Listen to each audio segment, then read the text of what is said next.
Hi, I'm Dr. Diana Santacruz. I'm a child clinical fellow with the UCLA Care Center. I'm here today with Dr. John Passantini. Hi, and I'm John Passantini. I am a clinical child and adolescent psychologist and professor and director of the UCLA Care Center. So we're here to talk to you a little bit about back-to-school anxiety. And one of the questions that I get over and over again with the clients that I work with and families in the schools is really, how can parents help their children feel supported at school?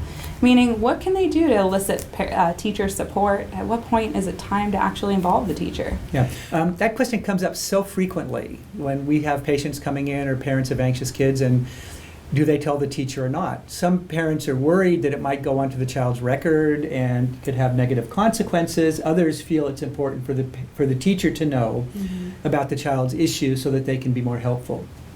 And we recommend that the parents talk to the teachers or the school about the child if the child's anxiety is impacting their school performance, or it's impacting the way that they act at school. For example, if the child is isolated, not making friends, missing a lot of school is a big one. If we see these things happening, then it's probably important for the school to know. If the child's anxiety is maybe impacting the child in other venues, at home or socially, for example, but has no impact at school, then the teachers may not need to know, or the school may not need to know. Yeah, and one thing I often follow up with that, in thinking about 504 plans or even IEPs, if the parents do decide to tell the teacher, I wonder, what are some recommendations we have for teachers to ensure an anxious child feels supported in the classroom? Well, it depends on the nature of the anxiety. So, for example, children that are afraid or expressing anxiety about going back to school, for example, first day of school, the beginning of the school year, oftentimes it is important for the teacher to know that that may be difficult for the child.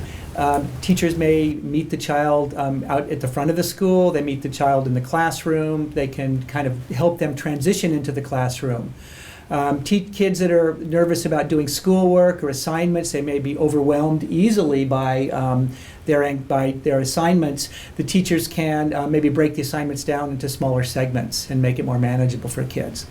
In terms of helping children manage anxiety, teachers can also prompt children. If kids are afraid about social fears, about bullying, about not being getting along with other kids or not having somebody to sit with at lunch, teachers can be very helpful in terms of engineering or helping the child navigate these difficult issues. In terms of helping children manage anxiety, teachers can also prompt children when they're anxious to use breathing strategies or other relaxation strategies that they may have to manage anxiety in the classroom. And finally, teachers can, if they see the child feeling nervous or anxious, the teacher may be able to pull the child aside or give the child a little bit of privacy or space to manage the problem on their own. It definitely seems like a great resource to have teachers help. I appreciate you sharing those, and I'm sure they were helpful not only for me, but the parents who are watching. Thank you so much for joining us today. If parents have any additional questions or want more resources, please visit our website. Thank you. Great, thank you.